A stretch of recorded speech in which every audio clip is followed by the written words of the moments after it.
Nihon Kohden a derrière lui une longue expérience d'innovation médicale. Depuis l'oxymétrie de pouls dans les années 70, le premier moniteur au monde d'analyse des arythmies dans les années 80, jusqu'au plus petit capteur de CO2 mainstream au monde lors de cette dernière décennie qui a ouvert la porte à une nouvelle ère de la capnométrie. Aujourd'hui, Nihon Kohden vient de développer une nouvelle technologie non invasive mesurant en continu le débit cardiaque.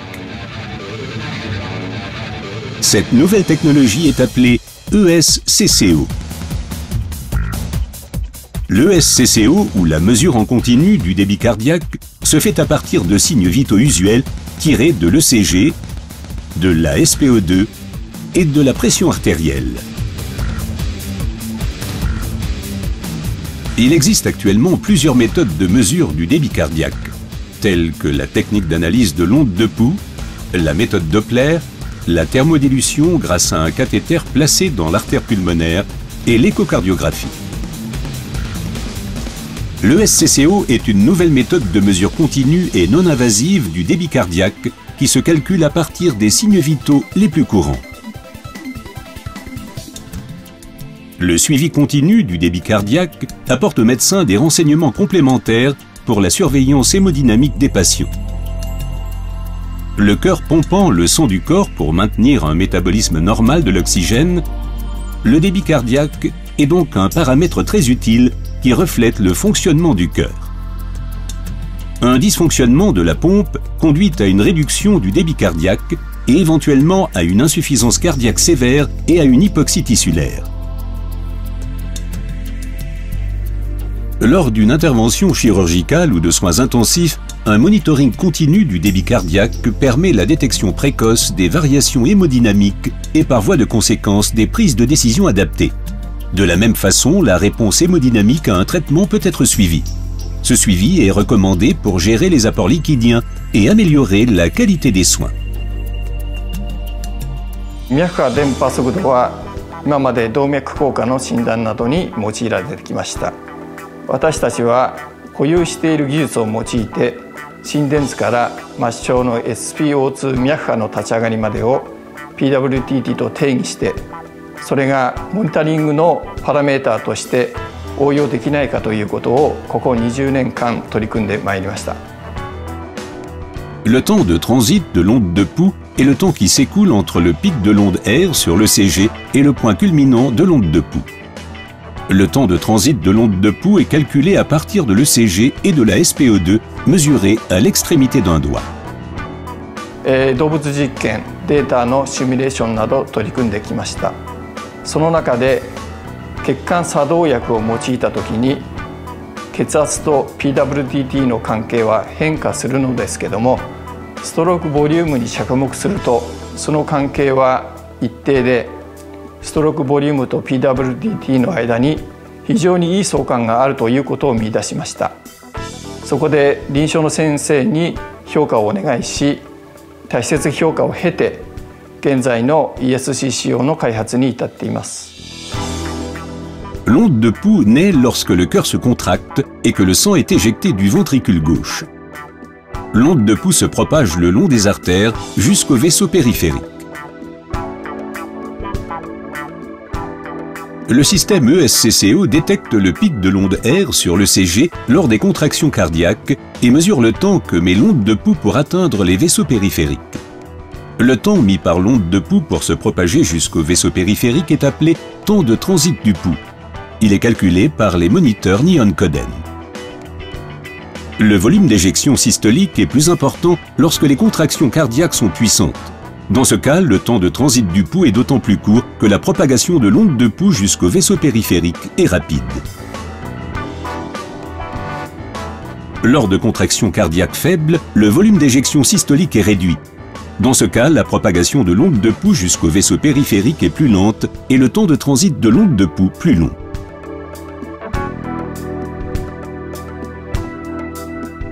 Le volume d'éjection systolique et le temps de transit de l'onde de pouls sont inversement corrélés. La relation entre le volume d'éjection et le temps de transit est affectée par trois composantes de temps. La première composante de temps est la durée de la prééjection cardiaque. Il s'agit du délai s'écoulant entre la contraction du cœur et l'ouverture de la valve aortique. Cette période de pré-éjection dépend de la contractilité du cœur. La seconde composante de temps est T1. C'est le temps que met l'onde de pouls pour se propager depuis la valve aortique jusqu'à l'artère radiale. T1 dépend de la compliance et de l'élastance artérielle. La troisième composante de temps est T2. Il s'agit du temps que met l'onde de pouls pour se propager de l'artère radiale jusqu'au vaisseau périphérique. T2 dépend de la résistance capillaire. Le temps de transit de l'onde de pouls est la somme de ces trois temps partiels, chacun d'entre eux étant inversement corrélé avec le volume d'éjection cardiaque. Cette corrélation inverse est confirmée par de nombreuses expériences et par l'analyse des données qui en proviennent, et s'avère non affectée par l'administration de produits, dont les agents vasculaires.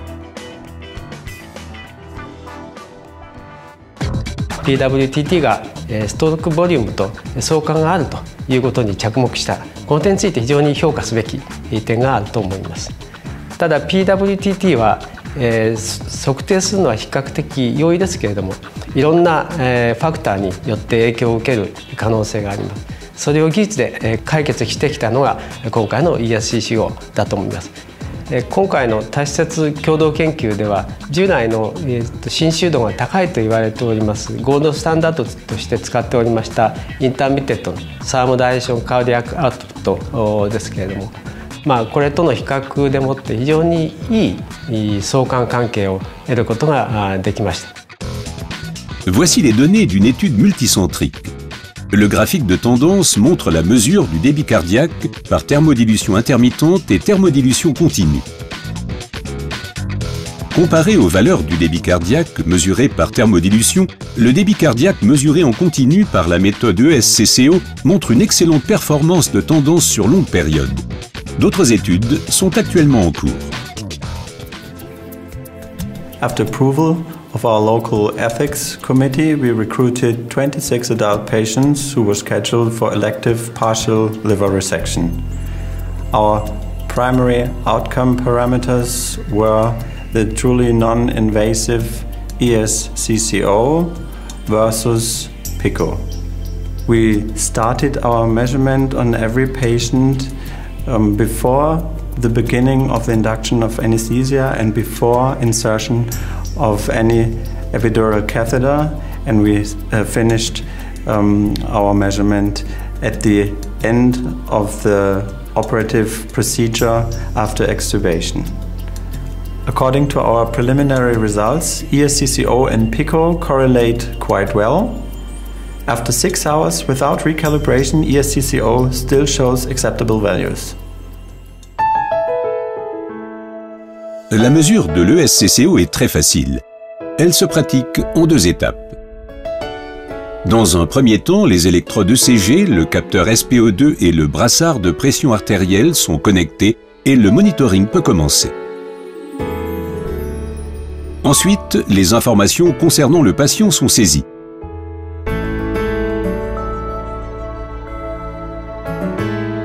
Lorsque tous les paramètres utiles sont prêts, la mesure de l'ESCCO commence.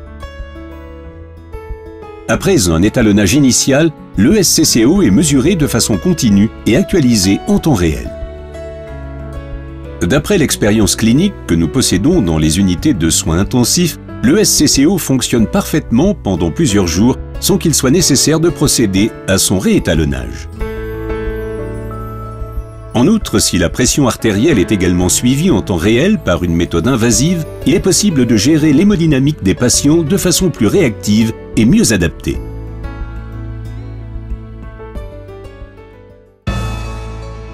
術後の心筋梗塞ですとか、術後のいろいろな循環器のトラブルというのも実際には術直後ではなくて、それから24時間から48時間ぐらい経過した後で頻度が高いというふうに報告されておりますのでね。その頃というのはやっぱり酸素も外れてしまうし、モニターも外れていく、早期離床を測っている、そういったタイミングに当たるんですね。そういう時に非常に簡便な心電図とパルスオキシメーターといった簡便なモニターでもし監視ができるのであれば、非常に安心して術後経過が監視できるかなと思いますね。その治療の過程の中でいつ循環不全が起こってもおかしくないように、そういった病態を扱うときに、早期発見で、早期治療につながるという、そういう可能性を持っていると思います。またあるいは多臓器不全から脱却して非常に、治療効果が上がってきた後、ほとんどのモニターが外れた後ですね、さらに全身状態がどういうふうに変化するかという、そういった監視のためにも役に立つんじゃないかなというふうに思います。内視鏡の検査ですとか、分娩の途中ですとかね、あるいはその透析の途中とか、非常に循環動態に変化がある、あるいはその循環動態にストレスが加わる可能性があるんだけど、今まで見過ごされていた場所という、そういうところの安全が非常に高まるんではないかなというふうに思います。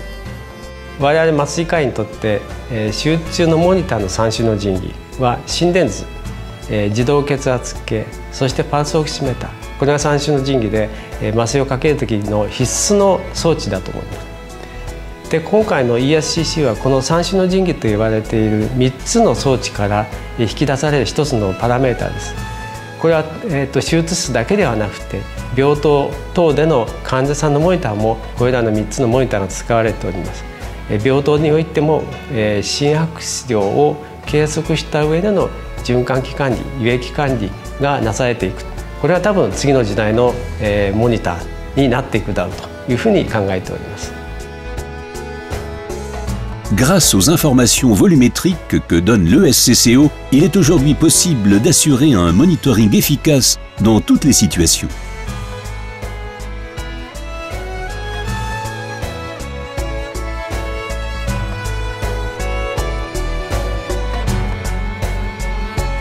Nihon Kohden redéfinit la qualité des soins grâce à l'ESCCO.